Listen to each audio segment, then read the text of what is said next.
So director of photography killed. Movie director injured after Alec Baldwin discharged prop firearm on movie set, CNN story. A film crew member has died, and another one has been injured as he discharged a prop gun in New Mexico Thursday. Director of photography Helena Hutchins, 42, was transported to the hospital via helicopter and pronounced dead by medical personnel at University of New Mexico Hospital. Tragic event. Director Joel Souza, 48 years old, was transported to Christus St. Vincent Regional Medical Center by ambulance for care. Rust is a Western film set in 1880 that stars Baldwin, Travis Fimmel, and Jensen Ackles. Ackles is what the movie is about. Now, I want to tell you about the story with what Alan Dershowitz said. Is the Alec Baldwin shooting a homicide? This is Alan Dershowitz for MSN. The evidence is currently unclear as to how a real gun with real projectile was handed to Baldwin, allegedly with an assurance that it was a cold gun. Such a verbal assurance does not come close to satisfying what should be the fail-safe standards. Regardless of what the investigation reveals, it seems clear that the preventable negligence contributed to the death based on prior cases.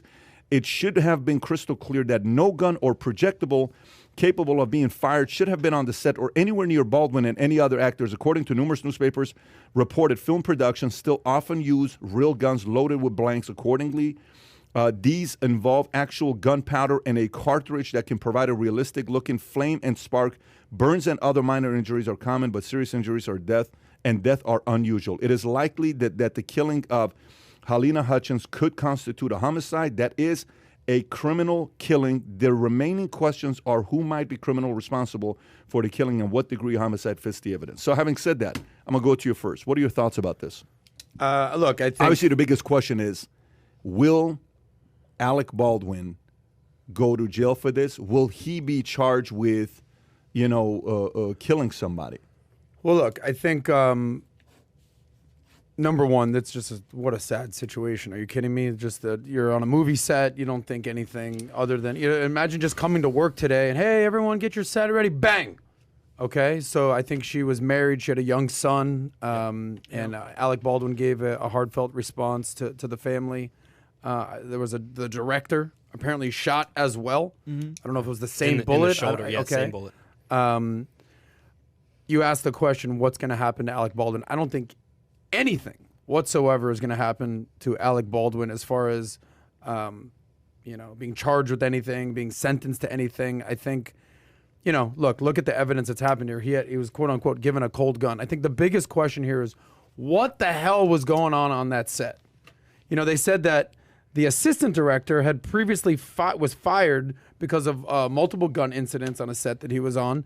Why is there a real gun on set? I mean, we're making movies here.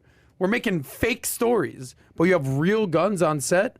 So well, I think they use real guns, but blanks. They put blanks in the real guns. So why are real bullets on set? Sometimes they use real guns, though. Yeah. Do they really? Absolutely. Yeah. Why? Sometimes they use real guns. And they were also saying that the gun had misfired earlier on the set. 3 times it misfired. So look, crazy. There's been, and I remember being a kid, this was probably in the early 90s, I don't know the year, maybe like 95, but I remember an incident like this happened, and I was in complete disbelief.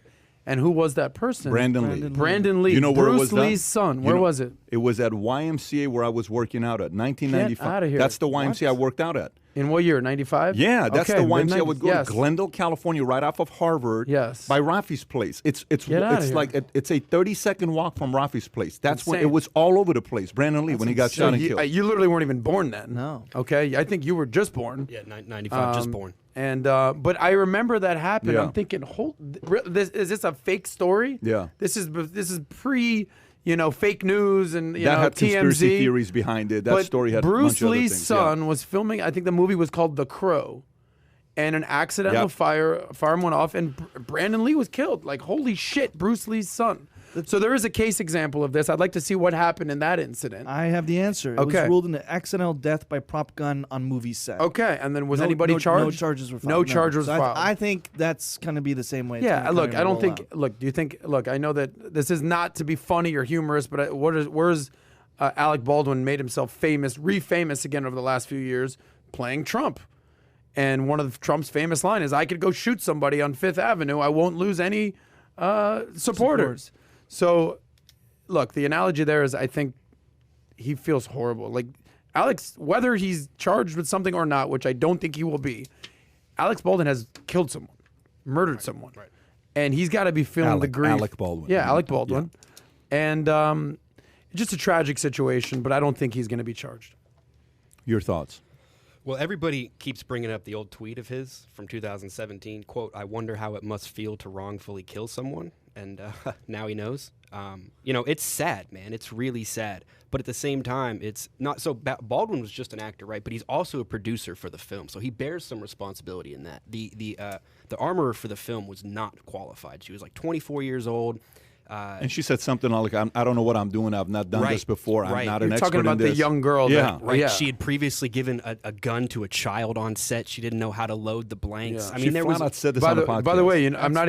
You know who this is a nice opportunity for? Our good friend, Jara Hutchins. She should get in there and start doing stuff with Hollywood. That's a good point. Well, and Alec Baldwin could have gone to Terran Tactical in Arizona or California. It's where all the stars train. What is it? John Berthal from The Walking Dead, The Punisher. He's all out there all the time. He could have trained with the weapons for a week. You do a week's worth of gun safety, and this probably doesn't happen. Or not to mention... You mentioned the Will Smith clip yesterday about the fact that one guy points the gun and he says, hey, gun safety is... Yeah, he cocks it. What's the first thing you do with a gun when you're handed it? You watch somebody pull the mag out, run the chamber 3 or 4 times, make sure it's empty. You watch them do that, and then you're given the gun, and you do the same thing. You pull the clip out, and you run the chamber 3 or 4 times, make sure it's unloaded. I mean, it seems like it's common sense, but obviously it's not. Hold on, Tyler. You're a Texas guy. I assume you've dealt with guns before, just the way you're talking. I mean, just like once or twice. Like not. That's it. Yeah, I mean, not as much as probably I would like to. You know, I'd like to go shoot more, but I really haven't. And it's everybody I know. Every time I've seen a gun held, you give it to somebody, you watch them pull the clip out, run the chamber 3 or 4 times, and you do the exact same thing. And there's 2 rules. You don't point a gun at anything you're not ready to kill, and you don't put your finger on the trigger unless you're ready to shoot. Now, they're saying he was doing, the pull-out, the crossfire, I think is what it was called. So Baldwin was? Baldwin was, yeah. This is an old Western movie. Okay. You got your gun license from Jara. Yeah. Okay. And I also think it's one of those trust but verify. I mean, if I'm pointing something at someone, I'd want to make sure myself. It's a matter, especially when there's a lot of people. There's been misfires on the set earlier. People are complaining about poor conditions, whatever. Yeah, a whole crew walked off. Yeah, that's the part. That's the part that people don't know. The film crew complained of unsafe working conditions. Prop gun misfired multiple times before the film. This is Daily Wire story. A group of camera crew workers walked off the set of Rust to protest working conditions hours before. This is literally hours before Alec Baldwin, who was starring in and producing the Western, fatally shot 1 crew member. 6 members of the camera crew walked off the set Thursday morning after days of complaining about long hours and low pay. Members of the crew were driving to the set at Bonanza Creek Ranch near Santa Fe, New Mexico every morning from Albuquerque, a roughly 50-mile trip. Despite being promised hotel rooms in Santa Fe, corners were being cut, and they brought in non-union people so they could continue shooting. One person with knowledge of the situation said they also added that the prop gun that Baldwin killed Hutchins with had already misfired several times during shooting. So this isn't like, this is the part where it gets a little bit tricky. Yeah, because it's not just in one-time accident. Like if it's misfired multiple times, you kind of know, okay, this gun isn't as reliable. This is the definition of double, triple, quadruple verify here. Definition of when there's smoke, there's fire. Clearly, there was incidents going off here. I'll give you an idea. We did Mafia States of America, right? And we were on the set and we're shooting. We're going through everything that we're doing. We hired a nurse. We spent $4,000 on the nurse that was there. How many times did we use her? 0. Not one time. We had a nurse at the location because it was an undisclosed location to make sure people were safe. She sat there and she said, I have nothing to do. I said, ma'am, I appreciate you just being here because if something happens, we just want to make sure we're ready because it could get ugly, the situation that we have with Michael Francis and Sammy. We're just trying to be and this is not a big budget. This is not a $10 million budget. Not a Hollywood movie. It's a $500,000 budget we're talking about. So the point with something like this, is, here's, if I have a conversation with my son Tico, okay, and he makes a mistake that a 5-year-old makes, and he's done it 7 times, and he does it again, I say, you know better. Yeah. You can't use that excuse. You could use it at 5. You can't use it at 9, right? I had a conversation with one of our guys yesterday, and one of my favorite guys that I do business with, I said, listen, there's one thing you're not. You're not stupid. You're one of the smartest guys I know, okay? Yeah. So when you have a reputation of being very smart, guess what you can't ever play? Mistakes. Or No, you play can't dumb. play dumb. dumb. You can't. Like, you can't No. play dumb. You try to I'll play do dumb. it, No, sometimes. you like that out, but you can't play dumb, okay? So what's the moral of the story? The moral of the story is this. We're not talking about a first-time actor. No. We're not talking about a D, a C, or a B, or that guy. You're talking about Alec Baldwin. Exactly. And you're talking about a guy that you said the whole Trump thing that was going on 4 years, he mocked everything that, you know, if this was the other way around. So let's flip this and let's just say, because this is the best way to always find out how these things work. If this happened to Clint Eastwood, what happens? People going to say, I think there'll be "Dude, issues. Yeah, you've been around for a while. You're freaking Dirty Harry. I mean, But what I'm trying to say is, I'm not putting it with that part. Let me give you another one. This happens to Mel Gibson. What do people say if Mel Gibson did this? If this happened to Mel Gibson, what happens to Mel Gibson? He'd be trash. Yeah, I think What he'd would be happen to done. Mel Gibson today? There'd he's be no already more been Mel trashed. Gibson. Are you saying because, like, listen, this isn't your rookie year. You've been around the block for 40 years. No. This is the part with politics that's stay consistent. Yeah. If somebody, I had the guy from Babylon Bee here yesterday, Seth Dillon, who's an absolute stud of a guy, and he's a Christian guy, right? And one of their biggest story they ever did is a story where one of their biggest story they did is they said Donald Trump. This is a satire website like The Onion, except for the conservative side, not the left. The Onion is on the left side. So they got 35 million visitors on a monthly basis. They got 34,000 monthly. They got subscribers that people pay. One of their stories they do. This is a Christian-based, satire website.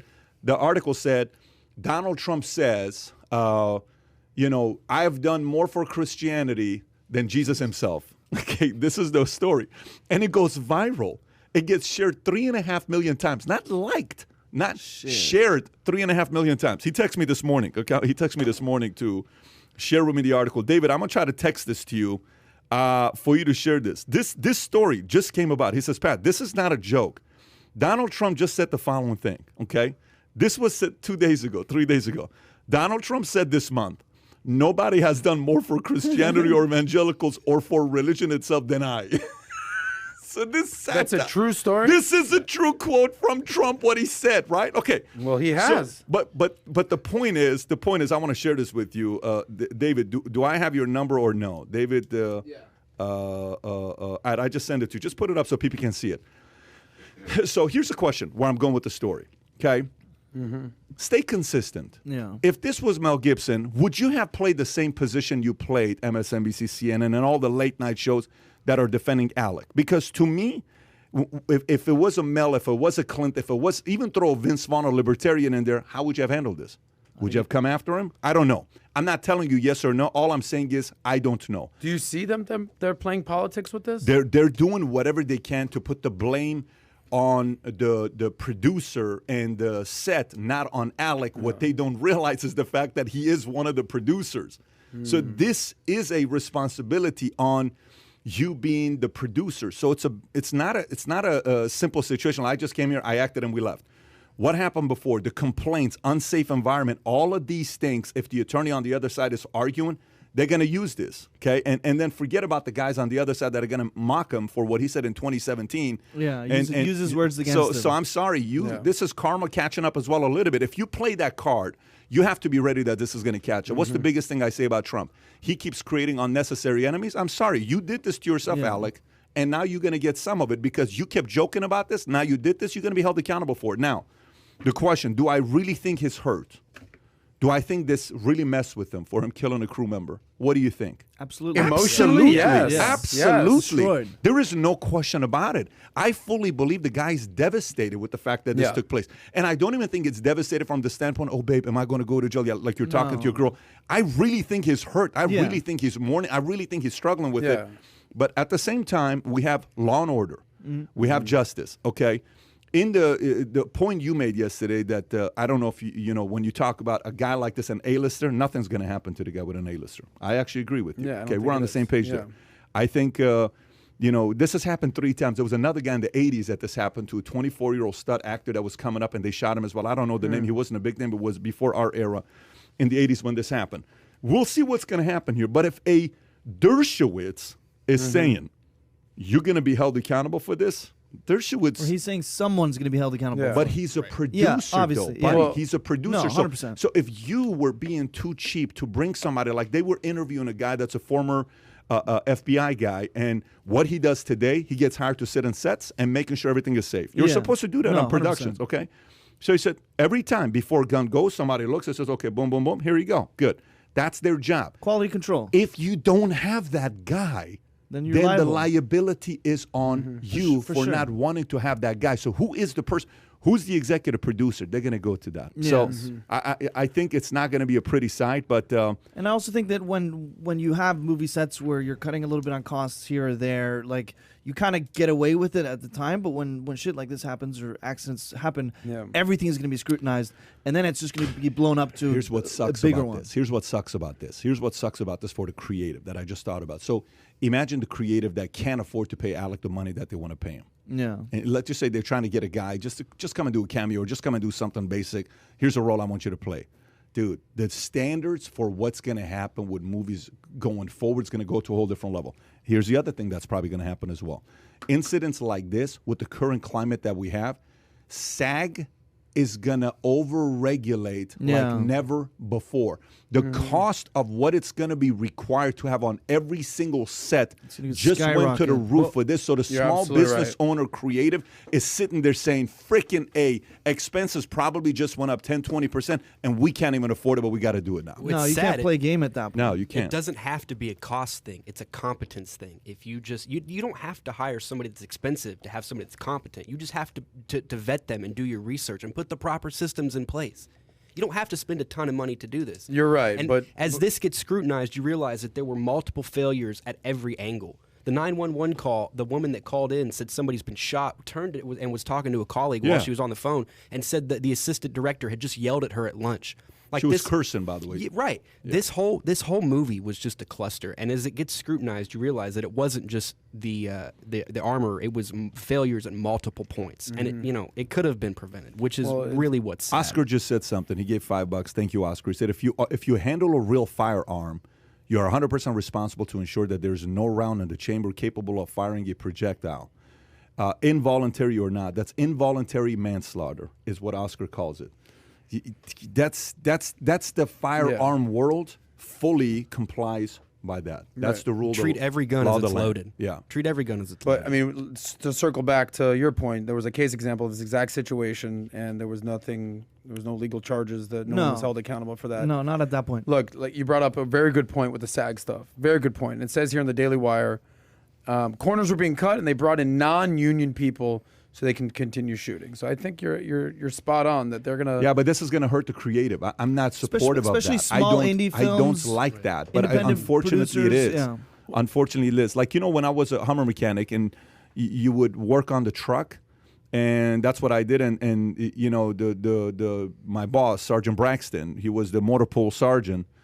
Braxton, if you're out there, anybody knows him, I'd love to talk to you, man. It's been 25 years. I would love to have a conversation never reached with back him. out I've to never you? talked Let's to him. No, I make don't know this how to said find his him. name. Let's have the Valuetainment Sergeant audience. Braxton, if you know who Find he him. was an E6 at Fort Campbell, Kentucky. We had a great time together. We Funny don't know guy. where you are, but we do want to find you. I would talk so much shit to him as an E4, and he would talk shit back. The coolest cat on campus was him. We had a good community. Anyways, so I would go there, and I'm like, dude, why are there so many warning signs? Warning, warning, warning. It says because some idiot put his finger there and has cut his finger off. Because so it was like 75 warning signs. So the military is fine, like to protect ourselves. They just warning themselves out by putting it all over the place, right? To say, okay, we just don't want to deal with this. I think something like this, what sometimes, like, we would do video, we would edit, and somebody doesn't do a QC. Obviously, it's never happened here before. Obviously. It's never happened here before where the QC Flawless doesn't get team. the Flawless team, always. Ever. And it's just a very peaceful environment. But I would always come back and I would say, who did the checklist? Yeah. What are you laughing at? Look at David's laugh right there. Why are you laughing, David, huh? Yeah, okay, got it. So Hey, I gotta go QC something we real quick. We would do the test to see, did you check this? Did you check this? Yeah. Did you check this? Did you check this? I don't know. I think this is not a rookie group that they're, looks like it's not a rookie group that could have checked it. Anyways. I think, before we move on, I think bottom line is this family is going to walk away with a civil lawsuit, and they're going to get millions of dollars. Right. Listen, man. The family. Rightfully so. At this point of the game, bro, they're just sitting there like they're missing a person to die this way. I mean, come on. there's ways to go. This is not a way you want to lose somebody you love. And it's so unexpected. Yeah. You know, it's not like the husband was married to a police officer. She was a director, a cinematographer on a movie Yeah. set. It's like, goodness gracious. Yeah. Listen, condolences goes out to that entire family. Big time, Nothing anybody for says sure. is going to replace the pain, but our prayers are with you.